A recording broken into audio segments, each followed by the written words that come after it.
196쪽의 사회 모습의 변화 부분은 이제 지난 시간에 했던 내용하고 단원이 좀 차이가 있어요. 그래서 사회하고 문화가 어떻게 바뀌어 나가나인데, 일제강점기에 우리가 정치와 경제를 정책을 통해서 살펴봤잖아요.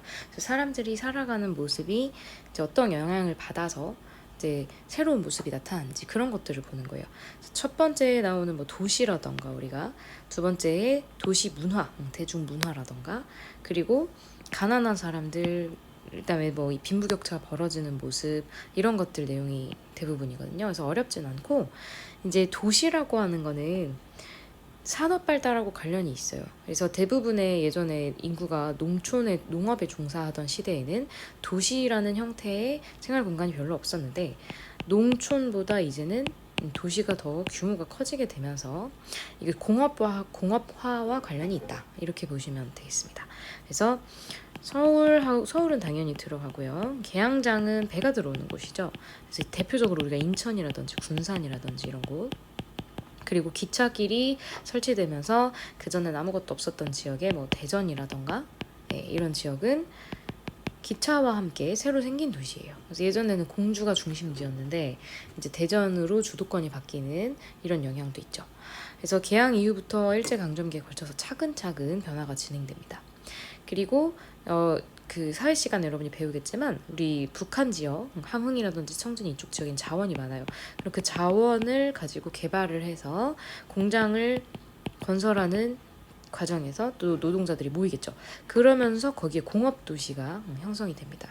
사람들이 낮에는 공장에서 일을 하지만 밤에는 또 집에 와서 쉬기도 하고 문화생활도 하잖아요. 그러면서 도시가 새롭게 형성이 되는 것이죠. 그리고 이제 이 일제강점기의 새로운 도시의 특징은 뭐냐면, 일본인이 사는 구역과 그렇지 않은 구역이 나누어져 있다는 거예요. 그래서 중심 센터에는 이제 중심 상권이 일본인 상권이 있는데, 변두리에는 어때요? 여기에 들어갈 수 없는, 그리고 심지어 주거 비용을 마련할 수 없는, 그러니까 홈리스라고 하긴, 노숙자라고 하기는 그거보다는 고정적으로 살고 있어서 완전히 노숙자는 아닌데, 그렇다고 안정된 형태의 그런 집이 아닌 거예요. 그래서 토막집이 생기게 됩니다. 토막집은 책에 이렇게 이제 그림이 나와 있으니까 한번 참고를 하시고요. 자, 그리고 이 도시에 사는 사람들은 거기에서 생활을 하잖아요. 그 생활하는 과정에서 탄생한 문화들입니다. 예를 들면 신문, 잡지, 영화. 그리고 이제 이것들을 공유하면서 사람들이 공통적으로 만들어내는 어떤 현상이 있어요. 그걸 대중문화라고 하죠. 그래서 예를 들면 이런 것들이 뭐 백화점을 간다던가,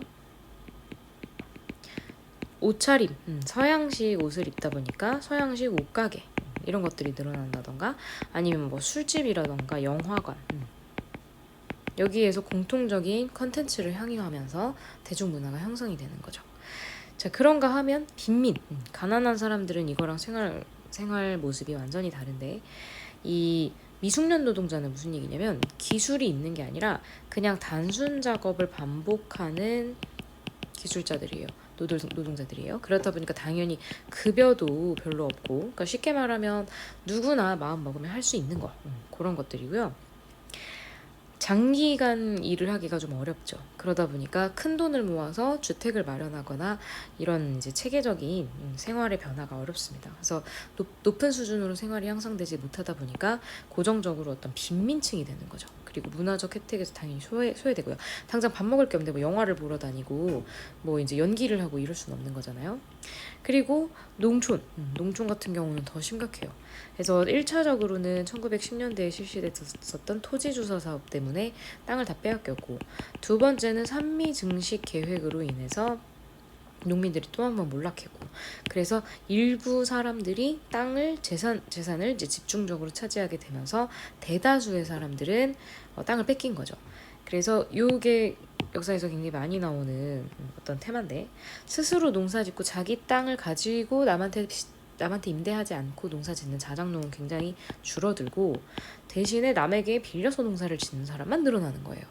그러면 이건 당연히 올바른 방법이 아니죠. 올바른 방향이 아니죠. 왜냐하면 농사 짓는 사람이 토지를 소유하고 있어야 되는데, 그렇지 않은, 농사를 짓지 않는 사람이 땅을 갖고 있는 그런 현상이 늘어나게 된다는 얘기예요. 그래서 소작농들은 결국 이거를 소작료를 납부하지 못하면 어떤 모습이 나타나요? 화전민, 밖에 나가서 땅을 불태운 다음에 거기에서 돌아다니면서 농사를 짓는다던가, 아니면 도시에 가서 국어를 한다던가, 일용직 노동자로 일한다던가, 외국으로 떠난다던가. 근데 기반이 없는데 외국으로 갔을 때 갑자기 잘 살게 되긴 굉장히 어렵겠죠, 그렇죠? 자, 그래서 이 농촌을 좀 회유시키기 위해, 그리고 이제 이 농민들이 안정적으로 세금을 내야 총독부 입장에서도 재정이 들어오잖아요. 1929년 세계 경제 대공황 이후에 농민층들이 완전히 몰락하면서 엄청난 그 이제 경제가 안 좋아지니까 식량값이 이제 안정되지 못하고, 그러면서 농민들한테 그 피해가 오는 거예요. 그래서 농민들 같은 경우에는 우리 못 살겠다, 소작료 인하를 요구하면서 각종 잡세를 폐지해달라고 하는 격렬한 소작쟁이를 전개를 합니다.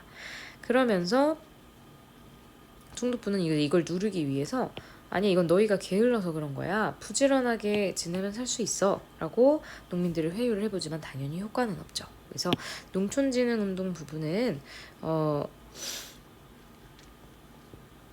교과서에 이제 이렇게 자세하게 나와 있지 않아요. 그래서 여기 보시면 지원과는 좀 거리가 멀었다, 이 부분을 좀 기억하면 되실 것 같고, 빈곤의 책임을 농민에게 돌렸다라고 기록이 되어 있습니다. 그래서 사회의 모습 변화에 대해서 좀 알아봤어요.